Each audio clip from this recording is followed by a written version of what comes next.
Hello guys, in today's video I'm gonna show you how to fix Minecraft launcher is not available in your account. Either if you want to fix it, it's easy. Just first type here time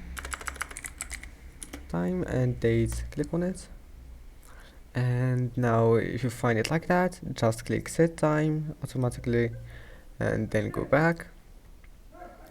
And now type here apps and features and click on it.